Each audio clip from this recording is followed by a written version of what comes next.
বালিকা তোমার প্রেমের পদ্ম দিও না এমন জনকে।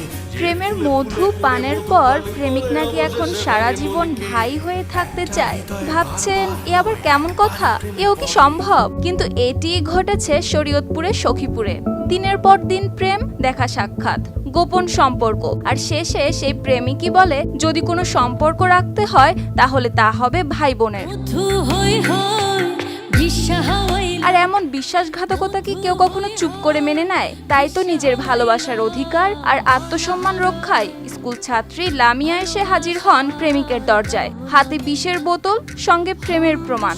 শুরু করেন আমরণ অনশন। পরশুদিনতেও আমার সাথে কথা বলে না। আমি ওরা বলছি যে আপনি কি সমস্যা, আমার সাথে কথা বলেন। ও বলছে আমার সাথে কথা বলতে পারবো না, অনেক কথা বলছে। পরে আমি জানালাম যে এখন আমার যদি বিয়ে না করেন তাহলে আমি মরে যাবো, হয়তো আত্মহত্যা করবো, নাহলে মরে যাবো, এই যে আপনাকে বাসায় যাবো। আমার কয় তুই যা খুশি করগা, আমার কোনো দেহার বিষয় না। চরকান্দা মুন্সিকান্দি গ্রামের বাবু রারি দীর্ঘদিন ধরেই দুবাই প্রবাসী, আর লামিয়া নবম শ্রেণীর একজন স্কুল ছাত্রী। তাদের পরিচয় হয়েছিল এক বান্ধবীর মাধ্যমে। ধীরে ধীরে সম্পর্ক গাঢ় হয়, বাড়ে ঘনিষ্ঠতা। লামিয়ার অভিযোগ বাবু তাকে বিয়ের প্রতিশ্রুতি দিয়েছিল। সেই বিশ্বাসে সে একাধিকবার বাবুর সঙ্গে সময় কাটিয়েছিল বন্ধুর বাসায় গিয়ে। আমি ক্লাস 9-এ পড়ি। আমার সম্পর্কটা আমার একটা বান্ধবী বলছে প্রথমে।